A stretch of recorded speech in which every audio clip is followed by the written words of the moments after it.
ఎందుకు కాపాడుతున్నారు?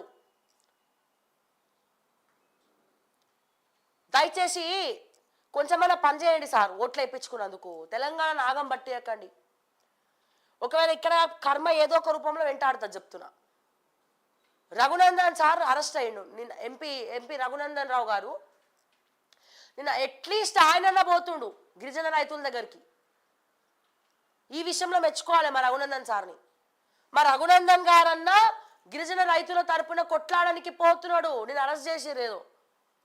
కానీ రఘునందన్ రావు గారిని ఒకటే అడుగుతున్నా, నవీన్ మిట్టల్ గురించి ఎందుకు పేరు తీసుకుంటలేరు రఘునందన్ రావు గారు?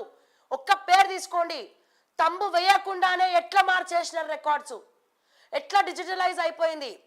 నవీన్ మిట్టల్ వేలు లేకుండా గిరిజన రైతుల భూములు అపర్ణ కన్స్ట్రక్షన్స్ కి ఎట్లా పోయినాయి? ఈ సమాధానం ఎవరికైనా తెలుసు? సమాధానం చెప్పండి.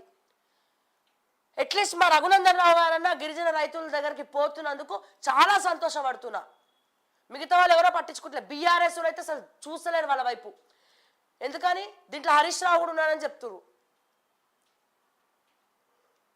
సో దయచేసి నేను చెప్తా ఉన్నా, రేవంత్ రెడ్డి గారు ఇంకెంతకాలం ఈ ఐఏఎస్ ఆఫీసర్ దోచుక తింటారు? శివబాలకృష్ణని తీసుకపోయి అత్తగారింటికి పంపిస్తే సరిపోయిందా? సోమేష్ కుమార్ని ఎందుకు వదిలేసినావు? నవీన్ మిట్టల్ ఎందుకు వదిలేసినావు?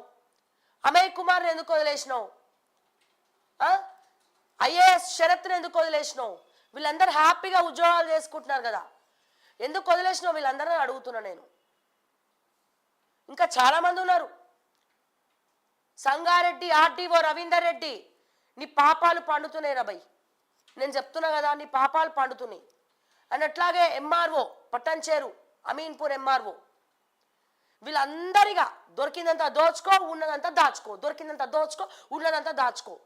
అసలైన దొంగలు వీళ్ళే తయారైనారు. బ్యూరోక్రాట్స్ చాలా మంది, అందరిని అంటలేనండి.